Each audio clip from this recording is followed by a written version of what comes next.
Welcome to the Valhalla Filmcast, a show where normal guys talk about the films that they love. And here are your hosts, Bryce Thompson, Brian Hammond, and Cody Ryrie. Now get ready, because the show starts in 3, 2, 1. Welcome to the Valhalla Filmcast.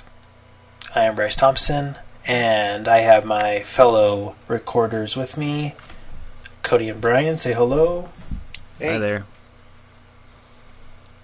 You should know their voices. If not, listen to more shows, and you'll soon find out.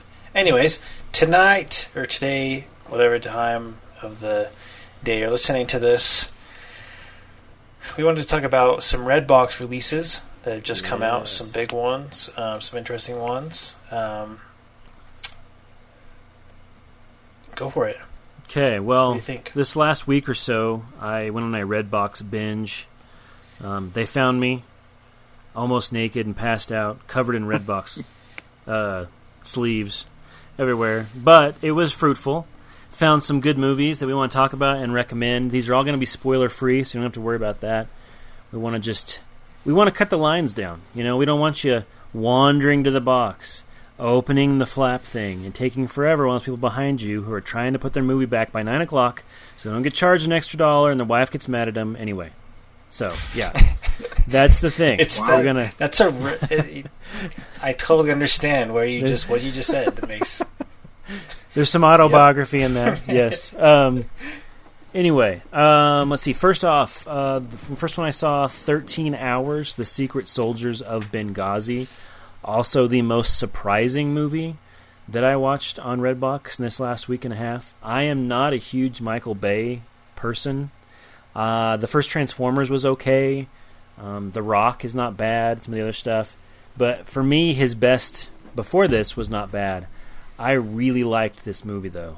I thought it was toned down in all the ways that it should have been toned down. It seemed very focused on the soldiers. Well, they're contractors who were there at the time. The production design, all the technical aspects were awesome. But what really surprised me, especially in a Michael Bay film, is I connected with the characters.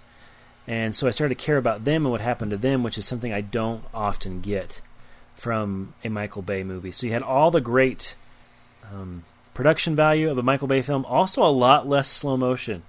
He really cut back on the slow motion. Is there some? Yes. But it's not anywhere near what it is. The violence is, very rated R, graphic, real violence.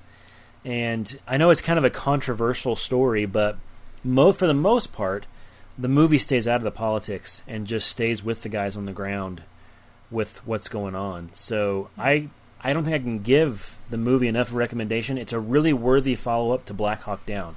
Reminded me a lot of Black Hawk Down. That kind of all-war. But there was also... This is another thing that surprised me with a Michael Bay movie, though.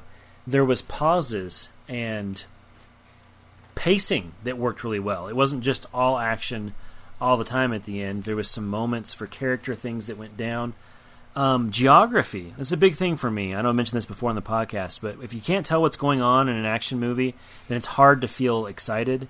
And this, he had the drones over top, he had maps. He really focused on geography. He knew where everybody was and what they were doing.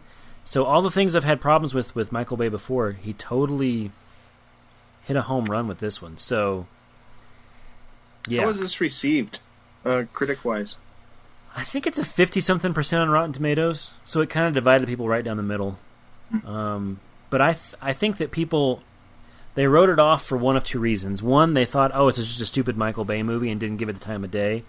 Or two, they thought that it was politically motivated and wrote it off for that reason. I mean, obviously you can not like it for other honest reasons, but I feel like maybe it got a little short shrift for that. Interesting to see John Krasinski of Office fame as a former Navy SEAL contractor. He really pulls it off, with the buff and the beard and the whatever else. Another standout, James Badge Dale, who you may have seen, he played a cancer patient in Flight. He was on World War Z, played a Marine in South Africa and that. He's done all these small parts. In this, he had a main leading role. He was really good. last thought before I move on to something else. There was a little bit of time given to the Libyan fighters when they die. It stays with them afterwards, and you see like the wives and the moms and the kids come up, and they're like grieving over them, which was a little more two-sided than I ever thought the movie would be. So yeah, I wholly recommend it. I thought it was the biggest surprise, like I said, of the movies I watched. Going on to one that's been out for a couple weeks, but I wanted to bring it up again because Brian saw it, and I wanted to get his thoughts on it. It was The Witch, which I did give a recommendation, but with some caveats. Brian, your thoughts on The Witch? This is right up my alley. Cody recommended it for me, and I watched it. This is one I wanted to see in the theaters, didn't get to it, and it lived up to everything that I heard about it, keeping everything spoiler-free. It is more of like an art house film, just like you've talked about, and so it's not going to appeal to everybody. That's 100% sure. You have mentioned the kind of language barrier or the dialect that from this Puritan language back then. It's very could be very difficult to understand, and I found myself after watching it, and I'm kind of familiar with that language as well, that I want to watch it again with the subtitles because I'm sure I missed quite a bit. And, that happens to me on, like, Irish films and stuff that I have to turn on the subtitles because I just, like, can't get in the zone. But I loved it. It was the atmosphere was creepy. Aesthetically, it was brilliant. It had all the key aspects that I look for in, kind of like an art film that interests me, plus the whole horror aspect thrown into it, and yeah, it was great. I really enjoyed it. Awesome. Okay. Moving on to more family-friendly fare. We just in the last couple weeks got Zootopia, Disney's film, out on Redbox. Either one of you see Zootopia? I have not yet, no. Okay, all right. Well, this one is really well reviewed, very successful film, and I can see why. It's a story about a bunny who wants to be a police officer. It's all animals. The whole thing is done as if animals evolved to be intelligent and they make their own society. And this rabbit wants to be a cop, but only like water buffaloes and rhinos are cops. So it's this really interesting, very funny, very well written kind of noir cop thriller, but as a Disney bunny movie. So, and it's better than that sounds, but it's a really interesting movie. It sounds really great. You had me in noir. I heard it did have kind of a throwback to, like noir. Yeah. And that does interest me, so I will definitely see this. Well, and also it has a really interesting, a lot of commentary on, how would I put this? Not being what you're supposed to be, and are certain types of people more violent. A lot of almost ripped from the headlines kind of a stuff that you can decide where it's supposed to go. Animation is beautiful, as always. Voice cast is great, so that's another one that gets a really high recommendation. Another one that I looked forward to, I missed in the theaters, and I finally saw it on Redbox, was 10 Cloverfield Lane with John Goodman, Mary Elizabeth Winstead? I don't know how you spell it. But it's not really a sequel to Cloverfield, which you remember was the monster movie from like 2009. It was the found footage monster movie. This one's a spin-off, kind of. You don't have to have seen the first one to enjoy this one. Basically, it's this girl, and she gets in a car wreck, and she wakes up in a bunker with John Goodman, which I've had that nightmare. So I knew exactly what she was going through. And Bryce isn't listening. That was a test. So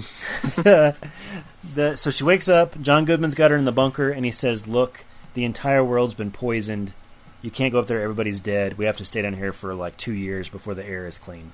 And to say any more than that would be to ruin, because there's like 8 or 9 twists along the way, things I didn't see coming. I wasn't totally satisfied with the movie all the way, but it's definitely worth a Redbox rental.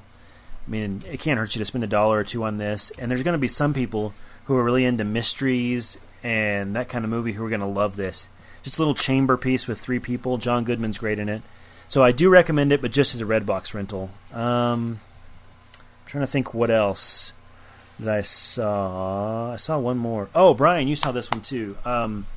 Anomalisa is also out on Redbox. It's the new Charlie Kaufman movie that's claymation stop motion, but it is a movie for adults. It's about a guy who comes from England. He lives in Los Angeles, goes to Chicago to do a symposium on customer service, and everybody that he sees looks and sounds like exactly the same. No one is different. And until he meets this woman who sounds and looks different. So again, to give more away than that, but I will tell you this, Anomalisa is a rated R film with puppets. And anatomically correct puppets. I have never seen this before. And I felt weird, hoping that no one would walk in while I was watching this, because I wouldn't know how to explain what I was watching. So, be aware of that.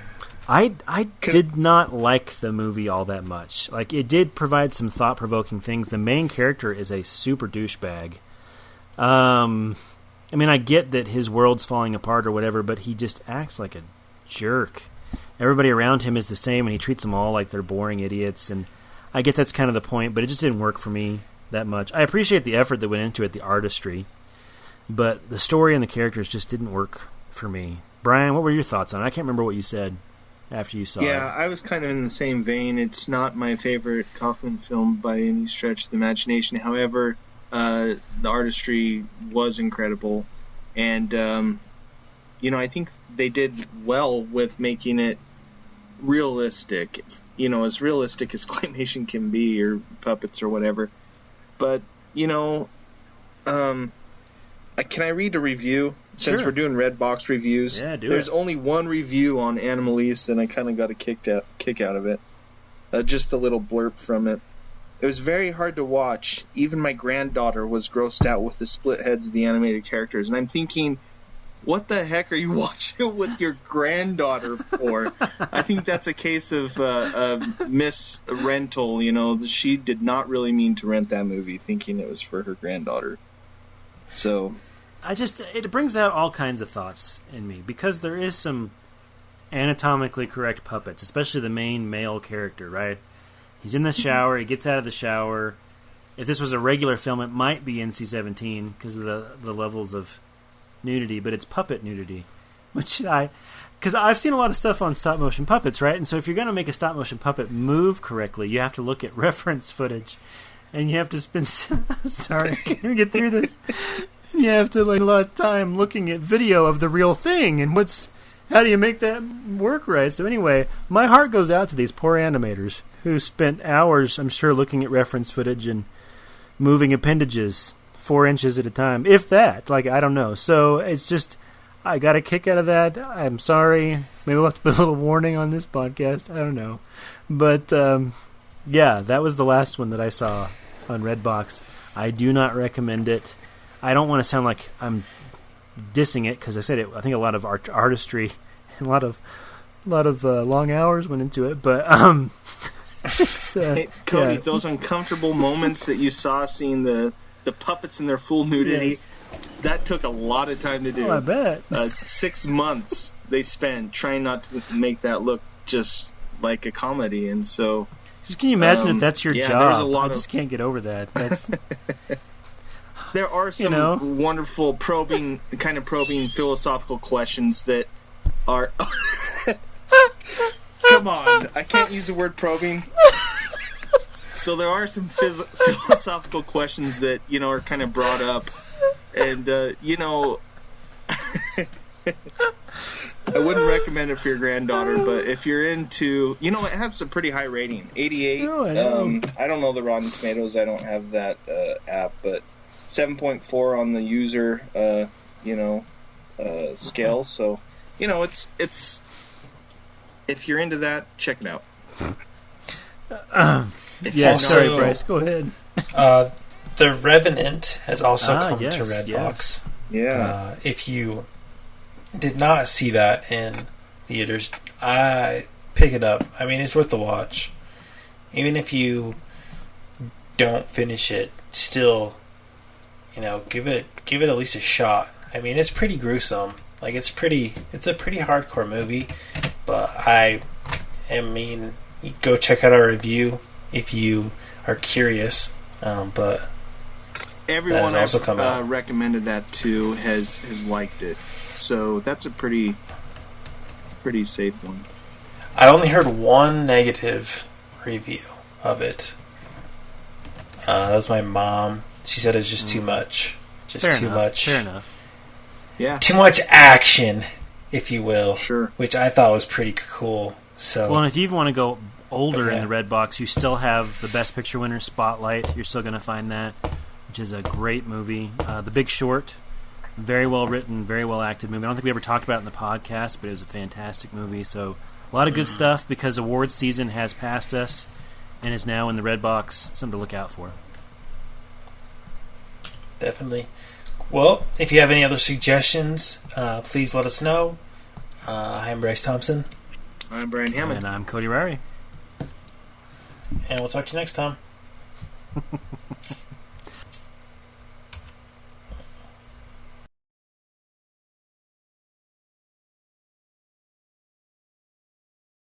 The following views, opinions, and commentary are the sole property of the Valhalla Filmcast. Any unauthorized reproduction without prior consent is prohibited. Any incidental music, audio clips, or film trailers are used for the sole purpose of film criticism and commentary as allowed under the Fair Use Act.